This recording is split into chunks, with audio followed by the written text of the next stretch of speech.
Notre ami Warren Buffett a décidé de vendre plus de 8 milliards de dollars d'actions, augmentant ainsi drastiquement sa réserve d'argent. Et on le sait, la stratégie de base de Warren Buffett, c'est d'acheter des valeurs à bas prix puis de les détenir sur le long terme. Voici un aperçu de l'état actuel de mon portefeuille. Presque tout est dans le vert et on approche des plus hauts historiques. Même si je suis un fervent défenseur du DCA sur ETF, j'ai pas forcément envie d'acheter au plus haut. Et on peut avoir envie de timer le marché à la Warren Buffett. Je me suis donc mis à faire des recherches et j'ai vu que de plus en plus d'articles parlaient d'un crash boursier prochainement. Surconfiance des investisseurs sur les marchés boursiers, escalade des conflits en Ukraine et au Moyen-Orient, chute des entreprises zombies qui survivaient uniquement grâce au taux d'intérêt qui était faible, entraînant des faillites en cascade.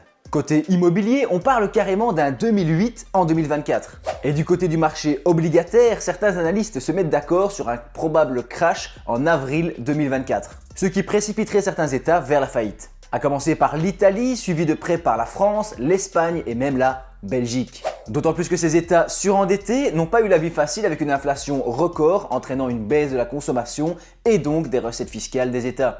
Autant de déclencheurs possibles d'un crash boursier ont rarement été réunis sur une même année. J'ai donc décidé de te compiler tout ça en vidéo pour qu'on démêle ensemble le vrai du faux.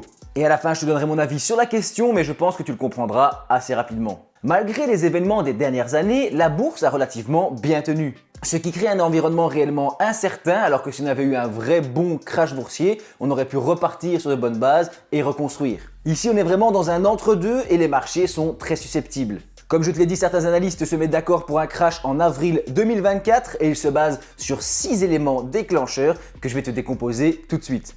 Et si on les considère ensemble, ils peuvent vraiment donner un cocktail explosif dans les mois à venir. Numéro 1, l'émotion des investisseurs.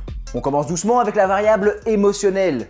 Les investisseurs sont plutôt optimistes et renforcent donc leur position en pensant que tout roule. Ils sont un petit peu aveuglés par leurs émotions et donc ils achètent des valeurs à un prix surévalué. Les bénéfices de certaines entreprises sont en baisse et on a des stocks qui s'accumulent. Pourtant, le cours des actions augmente, ce qui est généralement mauvais signe. Autre possibilité qu'on commence à voir, c'est que tout le monde commence à shorter le marché. C'est souvent un signal qui montre que les investisseurs parient sur la baisse du marché.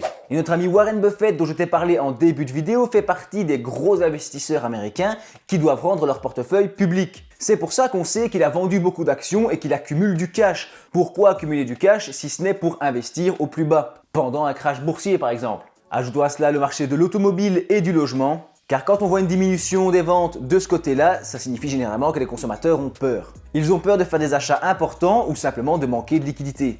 L'inflation augmente, la Fed s'en mêle, les taux d'intérêt augmentent, les gens ne savent plus quoi faire. Les dépenses diminuent, sauf qu'on nous parle aussi d'une diminution des taux d'intérêt, ce qui rebooste un petit peu les investisseurs, mais tout ça peut nous amener à une situation problématique. Deuxième déclencheur, la mort des zombies. Avec des taux d'intérêt faibles sur une longue période, on a vu l'apparition d'entreprises zombies. Ces entreprises qu'on dit mortes vivantes ont survécu grâce aux taux d'intérêt faibles et aux investisseurs, mais maintenant que les taux d'intérêt ont augmenté, elles sont en train de tellement souffrir qu'elles vont lâcher bientôt, entraînant des faillites en chaîne en 2024. Tu as peut-être entendu parler également d'une diminution probable des taux d'intérêt en mars 2024. Rien n'est gravé dans le marbre et si cette diminution n'a pas lieu en mars, on pourrait se diriger vers un crash en avril. Un dicton de Rudiger Dornbusch dit « En économie, les choses prennent plus de temps à arriver que ce à quoi vous pouviez vous attendre. Puis elles arrivent plus vite que vous ne le pensiez. » En gros, ça signifie que les entreprises zombies ont subi l'augmentation des taux et que c'est seulement maintenant qu'elles vont commencer à tomber. Commence aussi à t'abonner à la chaîne, ça fait plaisir.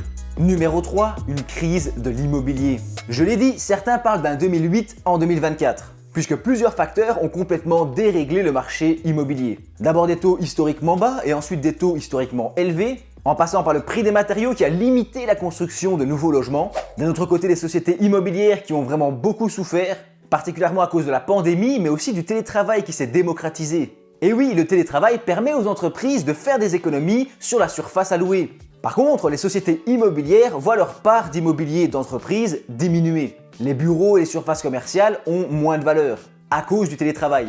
Pour l'instant, les prix de l'immobilier pour les particuliers ont relativement bien tenu, mais si les sociétés immobilières commencent à avoir des faillites en chaîne à cause de l'immobilier d'entreprise, cela pourrait aussi provoquer un crash. Déclencheur 4, l'escalade des conflits armés.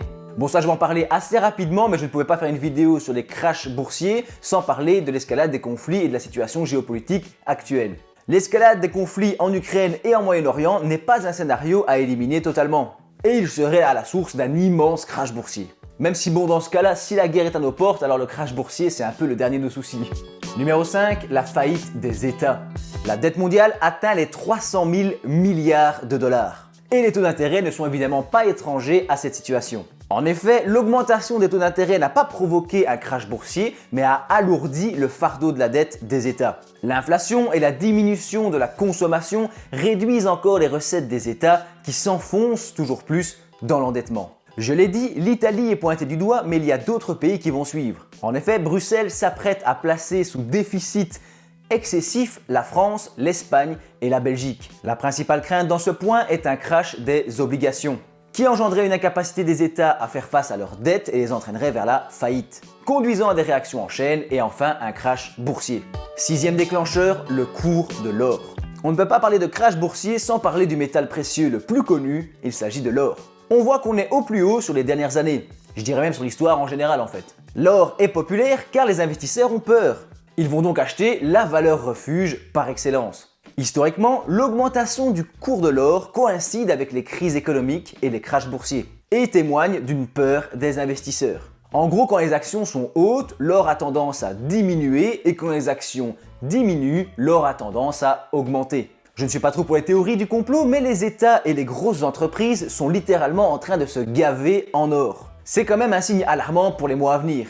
Et imaginons qu'ils aient fait tout ça pour rien et que la situation devienne magnifique dans les années à venir, alors il y aurait un crash sur le marché de l'or. Alors dans le même registre et avec des pincettes bien sûr, on peut parler du Bitcoin. Bitcoin qui est souvent qualifié d'or numérique et de valeur refuge, même si son prix reste fortement volatile. On se rend compte que plus les agents économiques ont peur et plus le cours du Bitcoin augmente. En effet, on perd un petit peu confiance en l'économie, dans les banques et les États, donc beaucoup d'investisseurs vont se tourner vers la finance décentralisée et acheter des crypto-monnaies. Petit disclaimer concernant cette dernière information puisque je n'ai pas de source officielle pour l'appuyer. C'est un peu un avis personnel, mais si on parle de Bitcoin comme de l'or numérique, on voit justement que l'or physique et le Bitcoin augmentent en même temps, c'est peut-être pas un hasard. J'en profite d'être dans les disclaimers pour dire que je ne donne aucun conseil financier et que personne ne peut prédire s'il va ou non y avoir un crash boursier au final. Mais il faut avouer que ici, on a quand même un combo déclencheur plutôt énervé. Et ce qui est certain, c'est qu'il va y avoir un crash. Peut-être pas l'année prochaine, peut-être pas dans 3 ans, mais sur les marchés boursiers, il y aura toujours des crashs. Donc autant t'y préparer puisque dans ta vie d'investisseur, tu y seras forcément confronté. On a tendance à vouloir vendre nos positions avant le crash pour ensuite pouvoir racheter au meilleur moment. Malheureusement, c'est rarement le cas et de manière générale, on peut se fier à Peter Lynch, un grand investisseur américain qui affirmait que davantage d'argent a été perdu en bourse en essayant d'éviter les corrections que pendant les corrections elles-mêmes. En gros, quand on investit à long terme, mieux vaut éviter de jouer à l'achat-revente. Par contre, j'en entends beaucoup qui se constituent une petite poche de liquidité pour 2024. Cela en vue d'un éventuel crash boursier. Dis-nous ce que tu penses de tout ça en commentaire et quelle est ta stratégie pour 2024. Je t'affiche ici une autre vidéo dans le domaine de la finance si tu veux encore voir ma tête pendant 5 minutes. Dans tous les cas, merci d'avoir regardé ma vidéo jusqu'au bout.